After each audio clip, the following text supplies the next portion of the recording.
Hello everyone, welcome to YB biology classes. आज हम बात करेंगे हेल्डन इफ़ेक्ट ऑन CO2 ट्रांसपोर्ट के बारे में कि जो CO2 का ट्रांसपोर्ट है वो किस तरीके से अफेक्ट होगा और उस इफ़ेक्ट को हम क्या बोलते हैं, हेल्डन इफ़ेक्ट।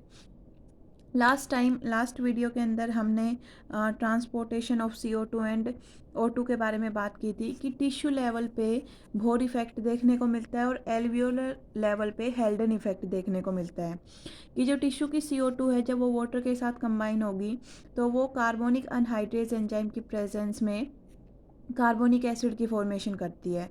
फर्दर ये carbonic acid carbonic anhydrase enzyme की प्रेजेंस में H+ में एंड बाइकार्बोनेट आयन में ब्रेक डाउन होगा। ये ब्लड वेसल के अंदर चेंज चल रहे हैं कि यहाँ पर टिश्यू है और टिश्यू से ये सारी चीज़ें RBC के अंदर लोड की जा रही हैं।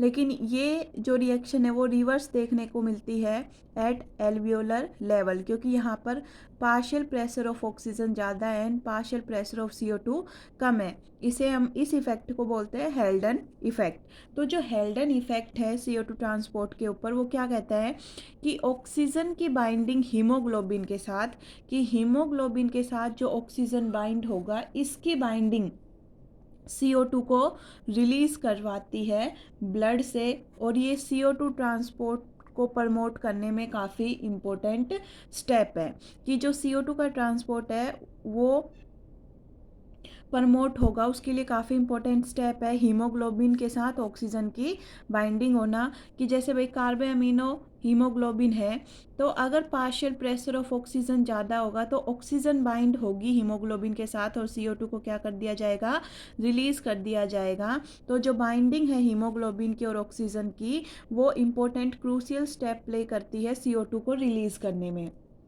इस इफेक्ट के अकॉर्डिंग क्या है कि अकॉर्डिंग टू दिस इफेक्ट, इस इफेक्ट के अकॉर्डिंग कि जो हीमोग्लोबिन का ऑक्सीजनेशन है, ऑक्सीजनेशन ऑफ हीमोग्लोबिन, इसकी वजह से मोर एसिडिक हीमोग्लोबिन की फॉर्मेशन होती है कि जो ऑक्सी हीमोग्लोबिन है वो ज़्यादा एसिडिक ऑक्सी हीमोग्लोबिन की फॉर्मेशन होगी और इसकी वजह से CO2 का रिलीज है वो आराम से हो जाएगा। ये मोर एसिडिक ऑक्सी हीमोग्लोबिन की फॉर्मेशन CO2 रिलीज को क्या करती है, प्रमोट। इसके दो इफेक्ट हमें देखने को मिलते हैं। पहला इफेक्ट क्या है कि decrease CO2 binding capacity with haemoglobin also favour dissociation of carbamino haemoglobin, कि कार्बे अमीनो हीमोग्लोबिन कब डिसोसिएट होगा, जब CO2 का पार्शियल प्रेशर कम होगा। और CO2, अगर CO2 का पार्शियल प्रेशर कम है तो जो CO2 की बाइंडिंग कैपेसिटी है हीमोग्लोबिन के साथ वो भी कम होगी और जो कार्बन अमीनो हीमोग्लोबिन की फॉर्म में CO2 ट्रांसपोर्ट हुई है वहाँ से CO2 को रिलीज़ कर दिया जाएगा। दूसरा इफेक्ट इसका क्या है कि ज़्यादा acidic oxy haemoglobin, more acidic oxy haemoglobin stimulate करता है रिड्यूस हीमोग्लोबिन से H+ के रिलीज को, कि more acidic haemoglobin reduced haemoglobin से H+ आयंस को रिलीज करने में स्टिमुलेट करेगा। तो इसकी वजह से H2CO3 की फॉर्मेशन बढ़ेगी, कि ये जो H2CO3 की फॉर्मेशन है कि जब HHB है तो इस HHB से रिड्यूस्ड हीमोग्लोबिन से जब ये H+ रिलीज होगा तो वो बाइकार्बोनेट के साथ ज्वाइन होके और कार्बोनिक एसिड की फॉर्मेशन करेगा। तो कार्बोनिक एसिड की फॉर्मेशन बढ़ेगी जिसकी वजह से, कि कार्बोनिक एसिड की फॉर्मेशन होने की वजह से ये ब्रेक डाउन होगा CO2 और H2O में। तो ये था हेल्डन इफेक्ट। अब हम बात करते हैं ऑक्सीजन डिसोसिएशन कर्व के बारे में।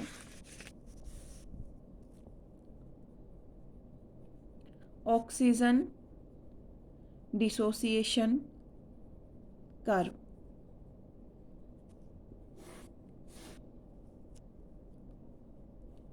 it is the graph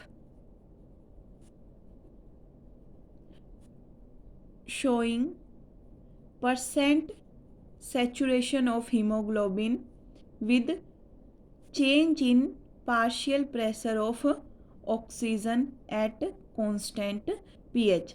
कि अगर ऑक्सीजन डिसोसिएशन कर्व की हम डेफिनेशन की बात करें तो एक ऐसा ग्राफ है जो कि क्या शो करता है कि कितने % हीमोग्लोबिन का सैचुरेशन हुआ है जब हम partial pressure of oxygen change करते हैं। लेकिन कंडीशन क्या है कि पीएच है वो क्या रहना चाहिए, कांस्टेंट रहना चाहिए। It is the graph showing percentage saturation of hemoglobin with change in partial pressure of oxygen at constant pH।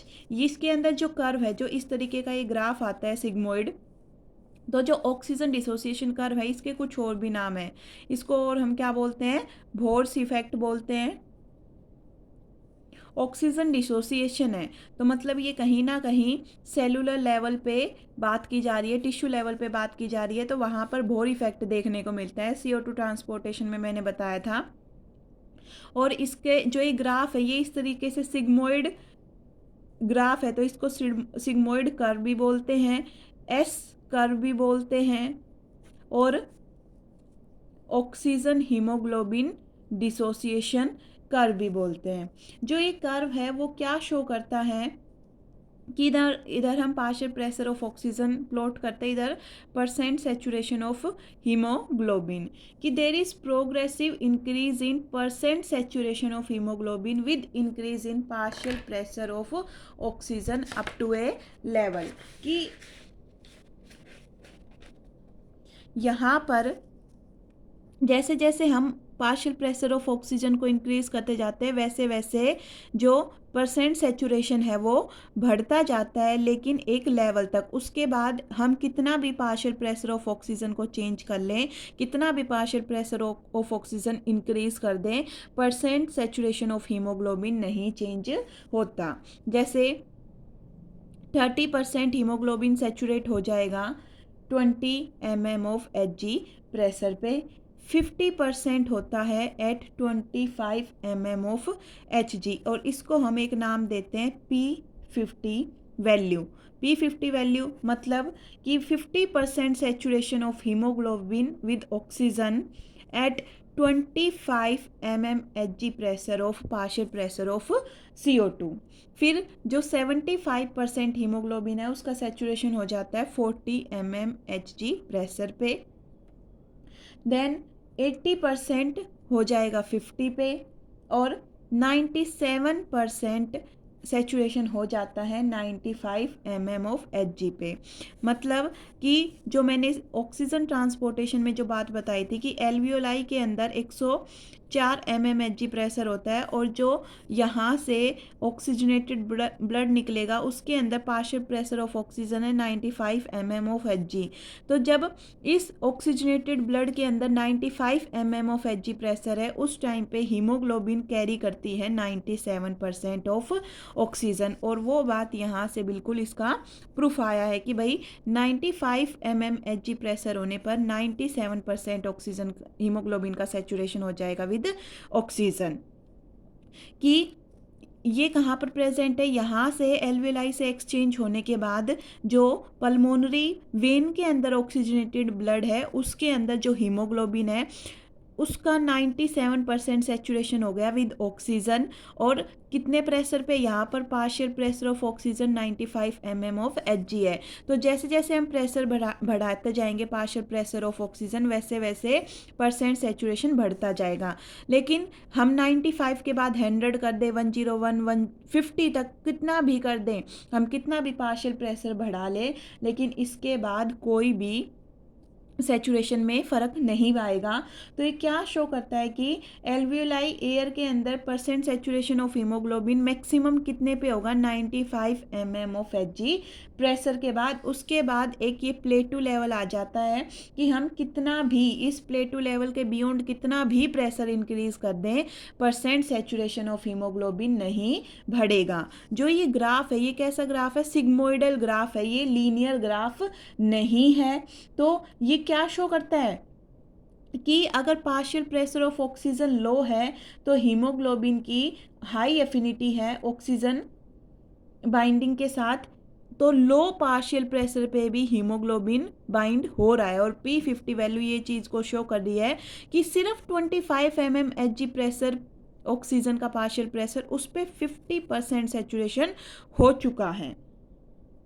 तो अगर हम बायोलॉजिकल सिग्निफिकेंस की बात करें, जो ये सिग्मोइडल ऑक्सीजन कर्व है, इसकी बायोलॉजिकल सिग्निफिकेंस की बात करें, तो पहली बायोलॉजिकल सिग्निफिकेंस क्या है कि हीमोग्लोबिन 50% सेचुरेट हो जाता है ऑक्सीजन से जब पार्शियल प्रेशर ऑफ ऑक्सीजन कितना है 25 mm ऑफ Hg, और इसे हम क्या कहते हैं, कंसेप्ट ऑफ P50 या फिर P50 वैल्यू बोलते हैं। दूसरा क्या है, ये क्या क्लियरली इंडिकेट करता है कि अगर moderately low partial pressure of oxygen भी होगा एल्वियोलर एयर के अंदर, कि एल्वियोलाई की जो एयर है उस एयर के अंदर अगर लो पार्शियल प्रेशर भी प्रेजेंट है तो भी सफिशिएंट अमाउंट में हीमोग्लोबिन का सेचुरेशन हो जाएगा।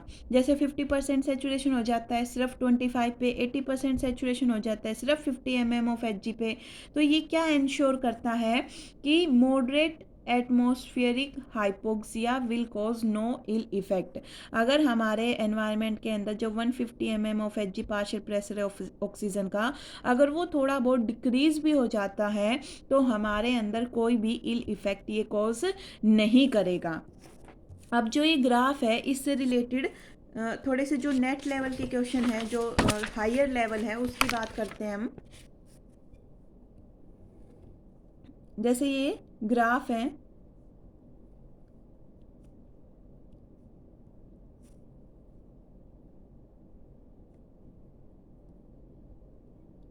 इस एक्स एक्सिस के ऊपर हम रिप्रेजेंट करते हैं पार्शियल प्रेशर ऑफ ऑक्सीजन को, और यहाँ वाई एक्सिस के ऊपर हम रिप्रेजेंट करते हैं percentage of saturation of haemoglobin.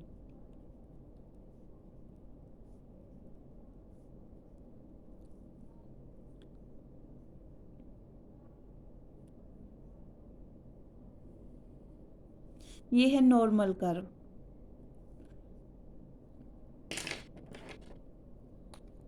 ये है राइट साइड शिफ्ट कर्व,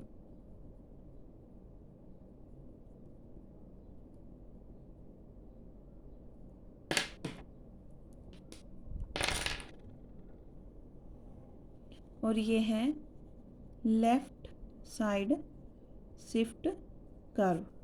अब जैसे P50 वैल्यू की बात करूँ तो P50 वैल्यू मतलब कि 50% saturation of oxygen haemoglobin at the partial pressure of 25 mm of Hg। तो जो P50 वैल्यू है वो नॉर्मल ग्राफ के लिए ये है। अगर हम राइट साइड शिफ्ट की बात करें तो राइट साइड शिफ्ट के लिए ये क्या हो जाएगा, P50 की वैल्यू इंक्रीज हो जाएगी कि 50% सेचुरेशन है वो 40 से ज़्यादा near about 50 mm of Hg पे जाके 50% हीमोग्लोबिन सेचुरेट होगा। मतलब जो राइट साइड शिफ्ट होता है कर्व का वो अनफेवरेबल कंडीशन में होगा।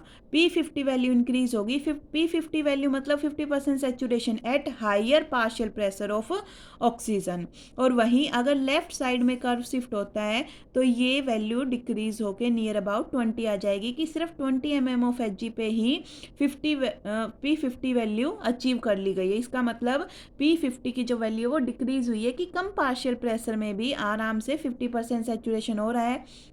25 mm Hg पे 50% सेचुरेशन इन नॉर्मल कंडीशन, और अगर अनफेवरेबल कंडीशन में ये ग्राफ राइट साइड में शिफ्ट होगा तो जो P50 वैल्यू है वो इंक्रीज होगी। मतलब 50% सेचुरेशन करने के लिए हमें ज़्यादा पार्शियल प्रेशर ऑफ ऑक्सीजन की रिक्वायरमेंट है। जो ये क्या है, सिग्मोइडल कर्व है। राइट साइड में अगर ये कर्व शिफ्ट होता है तो ये किस कंडीशन में होगा, जब अनफेवरेबल कंडीशन होगी, और ये टिश्यू लेवल पे होती है। इसको हम बोलते हैं भोर्स इफेक्ट। यहाँ पर ऑक्सी हीमोग्लोबिन का क्या होगा, डिसोसिएशन होगा। P50 वैल्यू है वो क्या होगी, इंक्रीज होगी। पार्शियल प्रेशर ऑफ ऑक्सीजन कम है, पार्शियल प्रेशर ऑफ CO2 क्या है, ज़्यादा है, जिसकी वजह से H+ आयंस इंक्रीज होगी, और जिसकी वजह से जो pH है वो डिक्रीज होगा, मतलब कि एसिडिक pH होगा। और जो टेम्परेचर है वो इंक्रीज होगा, तब ये राइट साइड शिफ्ट होगा। जैसे for example 42 degree Celsius temperature increase हुआ है तो ये राइट साइड शिफ्ट होगा इस कर्व का। जो ये कर्व है ये लेफ्ट साइड में कब शिफ्ट होगी, एट एल्वियोलर लेवल लंग्स के पास में। और लेफ्ट साइड जो कर्व शिफ्ट होती है उसको हम बोलते हैं हेल्डन्स इफेक्ट। ये कब होता है? फेवरेबल कंडीशन में, कि जो यहाँ पर कंडीशन है ना उनकी उल्टी, जैसे यहाँ अनफेवरेबल है यहाँ फेवरेबल आ जाएगी। यहाँ पर HbO2 का डिसोसिएशन है, यहाँ पर association of haemoglobin and oxygen. pH जो P50 वैल्यू है वो इंक्रीज होगी, यहाँ डिक्रीज होगी, क्योंकि जो 50% सेचुरेशन है वो कम पार्शियल प्रेशर ऑफ ऑक्सीजन पे ही अचीव कर लिया जाएगा। यहाँ partial pressure of oxygen decrease होगा, यहाँ क्या होगा? इंक्रीज होगा। Partial pressure of CO2 increase है, यहाँ डिक्रीज हो जाएगा। टेम्परेचर इंक्रीज है, यहाँ टेम्परेचर डिक्रीज हो जाएगा।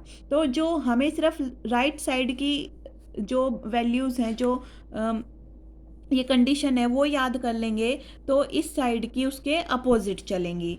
अब जैसे कौन कौन से फैक्टर्स हैं जो इस कर्व को अफेक्ट करते हैं, ऑक्सीजन हीमोग्लोबिन डिसोसिएशन कर्व को अफेक्ट करते हैं। पहला है CO2। अगर partial pressure of CO2 increase होता है तो कर्व कौन सी साइड में शिफ्ट होगा? राइट साइड में। अगर पार्शियल प्रेशर ऑफ CO2 है वो डिक्रीज होगा तो कर्व लेफ्ट साइड में शिफ्ट होगा, जैसे कि ये नॉर्मल कंडीशन है। अगर पार्शियल प्रेशर ऑफ CO2 बढ़ता है तो राइट साइड में, CO2 घटता है तो लेफ्ट साइड में। दूसरा pH, कि pH का क्या इफेक्ट है? pH अगर इंक्रीज होगा मतलब बेसिक कंडीशन, तो ये नॉर्मल है। pH इंक्रीज हुआ तो लेफ्ट साइड में, और pH डिक्रीज हुआ मतलब कि एसिडिक कंडीशन में, ये वाली कंडीशन में, तो राइट साइड में कर्व शिफ्ट होगा। तीसरा कि टेम्परेचर की अगर हम बात करें तो टेम्परेचर, ये नॉर्मल कंडीशन है, टेम्परेचर इंक्रीज होगा तो राइट साइड में, टेम्परेचर डिक्रीज होगा तो लेफ्ट साइड में। फिर है फीटल हीमोग्लोबिन और अडल्ट हीमोग्लोबिन। जो फीटल हीमोग्लोबिन है उसका हीमोग्लोबिन का सेचुरेशन कम पार्शियल प्रेशर पे हो जाता है, तो ये नॉर्मल कंडीशन है। फीटल हीमोग्लोबिन लेफ्ट साइड में और राइट साइड में अडल्ट हीमोग्लोबिन, कि अगर अडल्ट हीमोग्लोबिन है तो उसका जो परसेंट सेचुरेशन है वो ज़्यादा पार्शियल प्रेशर ऑफ ऑक्सीजन पे होगा, और इसका जो परसेंट सेचुरेशन है वो जल्दी हो जाएगा। हीमोग्लोबिन जो फीटल का हीमोग्लोबिन है वो ऑक्सीजन के लिए ज़्यादा हाई एफिनिटी रखेगा। तो और हम किसके रेस्पेक्ट में बात कर सकते हैं? पार्शियल प्रेशर ऑफ ऑक्सीजन की कैसे अफेक्ट करता है ये, कि जो पार्शियल प्रेशर ऑफ ऑक्सीजन है अगर वो बढ़ेगा तो कर्व लेफ्ट साइड में शिफ्ट होगा, अगर पार्शियल प्रेशर ऑफ ऑक्सीजन घटेगा तो राइट साइड में शिफ्ट होगा। फिर BPG-2,3 बिसफॉस्फोग्लिसरेट, अगर ये इंक्रीज होता है तो कर्व शिफ्ट होगा राइट साइड में, अगर ये डिक्रीज होता है तो कर्व शिफ्ट होगा लेफ्ट साइड में। मतलब इस साइड, इसके लिए एक और हम क्या लिख सकते हैं कि BPG इंक्रीज होगा तो कर्व राइट साइड में, और BPG डिक्रीज होगा तो कर्व लेफ्ट साइड में। तो ये कुछ बातें थी ऑक्सीजन हीमोग्लोबिन डिसोसिएशन कर्व के बारे में, कि जो